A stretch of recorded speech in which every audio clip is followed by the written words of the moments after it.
The Cabinet Secretary hinges his case for the new textbooks policy, which covers centralized distribution of textbooks to schools, on a finding that shows that despite continuous funding under the free education programs, public schools are yet to achieve the desired one book for one learner ratio.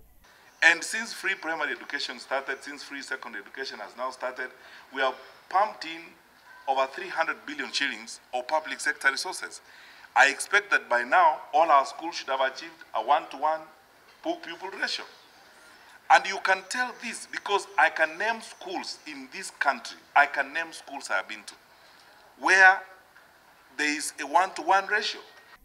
Every year, a learner at primary school level is allocated 700 shillings for buying of textbooks and other crucial learning materials, while secondary school learners are allocated 3,000 shillings each, an amount that, should the ministry implement the new policy, will no longer reach schools in monetary terms.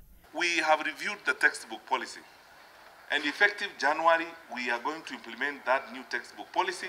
And I have told everyone, even on our budget allocations, we will be able to save resources because all studies are there, and I can prove it. The World Bank has done studies, UNESCO has done studies, everyone has done studies. They all indicate that textbooks in Kenya are more expensive than anywhere else on the continent. The new move likely to stir a storm with book publishers and hundreds of distributors whose business largely relies on the thriving market that public schools are. But the ministry believes it's time to correct the dishonesty within. Rwanda buys their books in Kenya.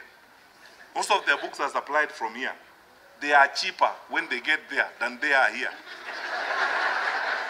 The Cabinet Secretary was speaking at this year's conference of private schools in the country, during which he also announced plans to inspect all international schools by March 2018. The schools must comply with the directives of offering Kiswahili and Kenyan history subjects, or else they face punitive measures. They must teach Kiswahili on a curriculum approved by the Kenya Institute of Curriculum Development. Looking for some tourists to teach our children jambo hakuna matata, that is not Kiswahili. And so one of the features of that inspection is going to be sure that those international schools have hired teachers registered by TSC that are teaching Kiswahili and that they are teaching Kenyan history. Meanwhile, President Uhuru Kenyatta has promised to support this year's top KCPE candidate, Gwendolyn Kakuyu, through higher education. Absolutely. Absolutely. Yeah? All the choices are, all the doors are open. Kenyatta made the promise to the top scorer when he met her alongside Deputy President William Ruto. Kakuyu emerged top candidate after scoring 455 out of 500 marks.